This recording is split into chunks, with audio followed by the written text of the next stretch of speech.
I'll fancy it up for Yeah, sure. jazz it up. Yeah. Yeah. You having a good week?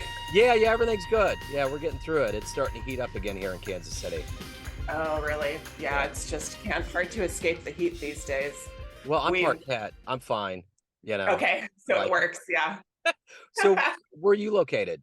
I'm in Sacramento, California, Oh, so cool. yeah, Okay. we're under triple digits right now, so we're all pretty pumped. Yeah. Um, yeah, but that's typical for here in the summer, so Yeah. no big deal. Yeah. You're used to a little bit more of a cooler climate up there versus Occasionally, yeah. yeah. I'm looking forward to winter. I think everyone is. There you go. It lingers. Summer lingers a bit here. Yeah. Yeah, I get you. Yeah, and sometimes here too, we get the Indian summer, and it just keeps on going and going. It's like Hmm. Grease Lightning Part 2, 3, and 4 just all jammed together. So Right. the summer Just never zooming ends. through it. Yeah, I know. So, well, it's great to meet you. And what I want to do before we get into your life and your work is to how did you get through COVID? It was quite a time. We all had our own way of getting through it for the last 3 years. How did you get through it, and how has it changed you? Yeah, COVID was really a helpful moment for me in a variety of ways, I think. I was just very lucky professionally because the work that I do, teaching in live audiences, everybody canceled all of that, of course, but it was easy to quickly pivot since I used to teach online in college, teaching to offering my classes live virtual. And then people were just kind of like, oh, good, this one person is doing that. Let's take a class with her. And I also used the downtime, because we all ended up with a bunch of free time, right? Not going out and socializing and having fun. I wrote my book during that time. It had been all up in my mind, usually when I'm in class, thinking about how I'm going to adjust things. And with that time cut out, I was able to sit down and get it done, work with my editor, and Yeah. actually get that out the door. So it worked fine. And personally, it was fine too. I was living with a couple, my partner and my daughter and his son, all introverts, and we sort of just kind of gave each other space, and it was fairly fluid. Yeah. Okay. All right. So let's get to the heart and soul of what you do right now today for a living. If I put you in front of a bunch of third graders at a career day and one of the kids looks up and says, "What do you do for a living?" How do you answer that child? Yeah, I help people who write during their jobs do it in such a way that it will get them their goal. Writing in a way that gets you to meet a goal and that gets you to connect with your reader in a respectful way so you two can build a relationship as well. So, what did you want to be in the third grade? What was your dream to grow up and become? Oh, a vet. I've Okay. always been, one of the animal people and always had tons of pets and different sub pets in the backyard and whatnot. So that was my dream. So, Um, yeah. So on your journey to being a writer, let's go back to your childhood where you're born and raised. How did these seeds get into you to grow into not only being a writer but helping writers? well, yeah, I had had the idea to write kind of over the years, just enjoying creativity in general. I always played music and did creative stuff as a kid. So it would kind of come into play, maybe writing a little play or a little script, something fun to do. But I did not go into college and everything intending to be someone who teaches writing. I was studying international relations and I've taught in different places around the world. But those experiences where I would end up in a teaching situation or a situation where I am helping someone with their writing, I noticed, oh, this is the most helpful thing I can do for another person is help them use their voice independently to meet their own goals. And so I thought, well, I'm really enjoying teaching. I want it to be writing because I know that that's an empowering tool. And so over the years, I was teaching university, teaching abroad to adults. And then I founded my business 5 years ago so that I could teach people in the workplace some of this information, because I think most of us learn a little about writing in school and then go forth thinking, A, my writing is going to get me judged. B, my writing is where I have to show everyone that I'm good and that I know stuff. But in reality, that's not how we use writing at work. So I now teach people, we're writing for other real people who want to read something actionable, clear, easy to get through. This is not school writing. But many of us never knew to make that adjustment after school. and start writing with more audience awareness in the workplace. And so that's where I come in and help teams and also leaders be strategic with their writing, where how are you going to get your team engaged? How are you going to change morale? Writing is the strategy behind some of these cultural elements that feel abstract, but that really manifest and show up in our communication and our words. So what was the first book you read when you were younger that really opened the door up that made you want to read more? That's an interesting question. I guess I would say my grandma's brother kind of from afar keyed in on how we were both animal lovers, and he would send me those old James Herriot books where he was like a vet going around helping farm animals, and it had stories and even a couple of little drawings, and it just showed me that writing is representing life, and also writing can help you try to get something accomplished, right? Like helping animals or spread the word on that.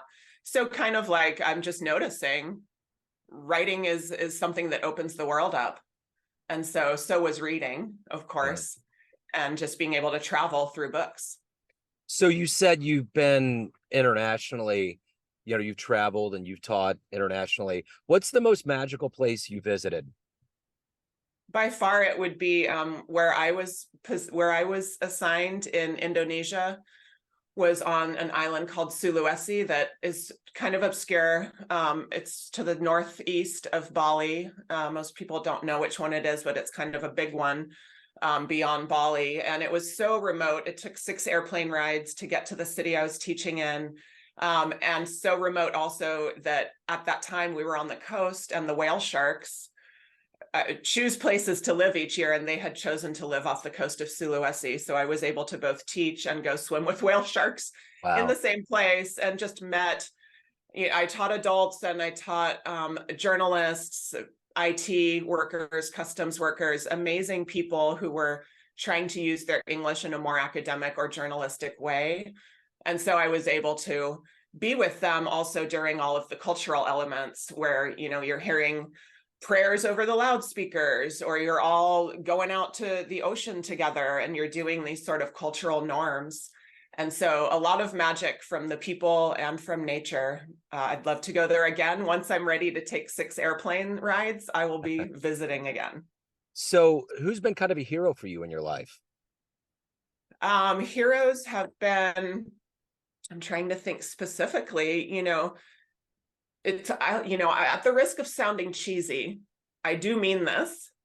Some of my students have been my heroes because, I've been in a position where for 25 years, I've gotten to observe 150 people over the course of months, or at least a day if I'm doing a workshop. And you really learn a lot from what other people have risked and done in their lives.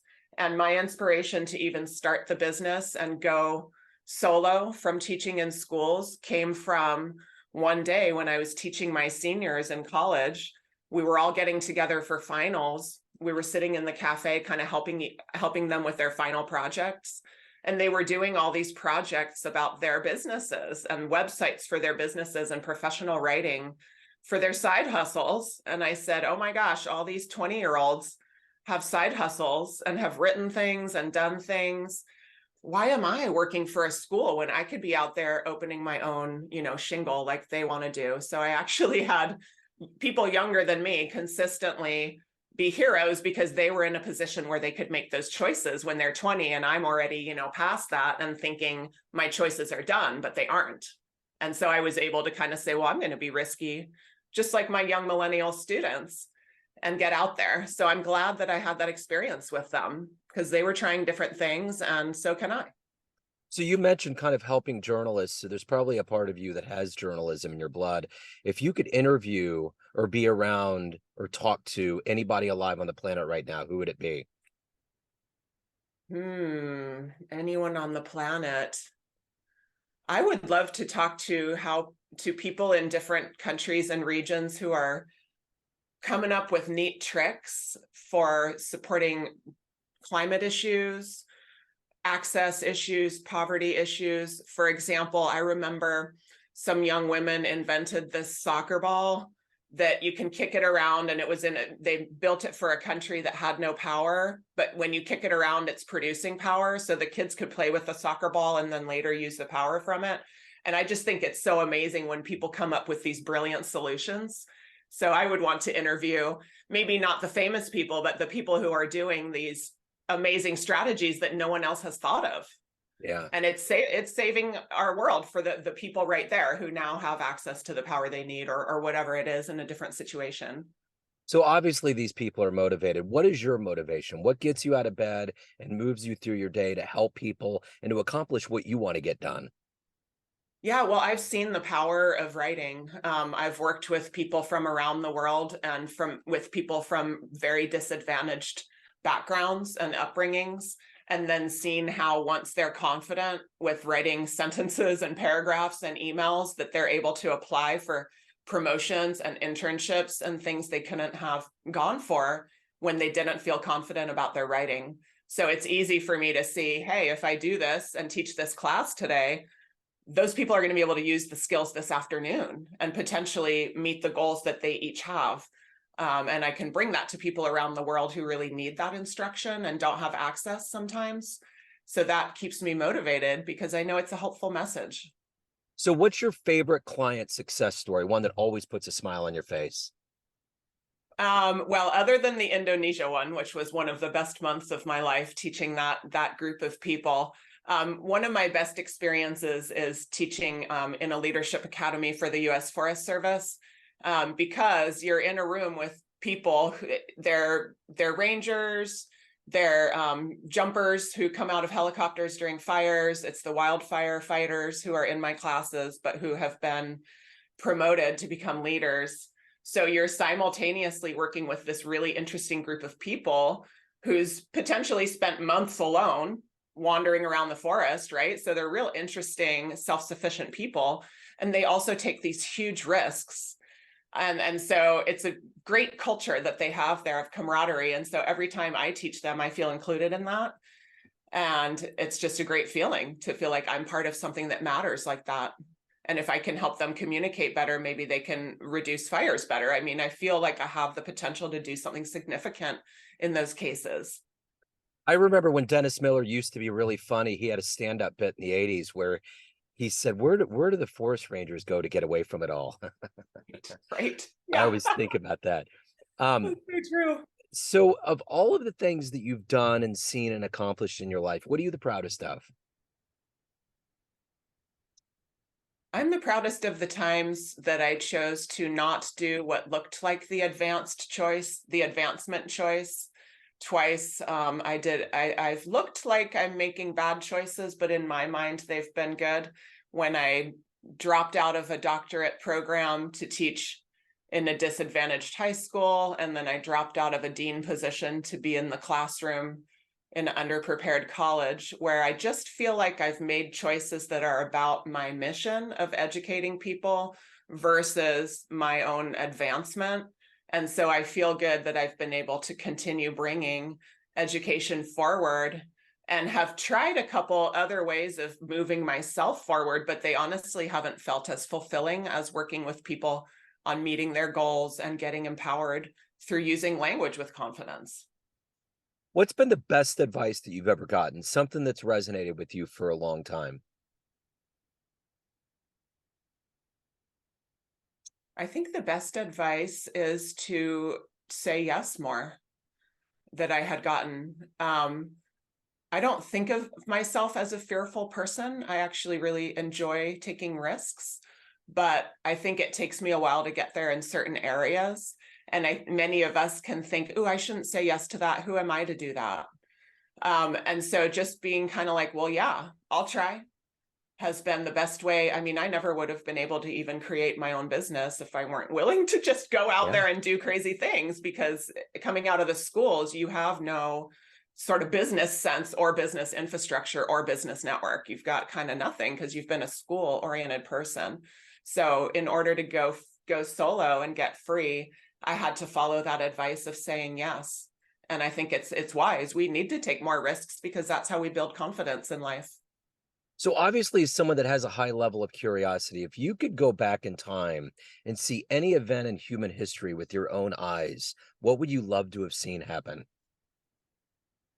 Well, I was a young person during the Berlin Wall fall, Yeah. and I thought it was amazing because growing up, I had sort of heard the truths and the mythology about the sort of East-West divide in a lot of other countries. And, I'm trying to understand it. And it seemed like it was forever that there would be that wall and that divide because we grew up just reading that in history books. And then to think that humans came together and said, we're not taking it, that would have been really amazing to be there for. Yeah, that would have. So, Erin, everyone out there has a perception of you, family, friends, clients, colleagues, but you're the one in control. What's your perception of you? Who do you think you are?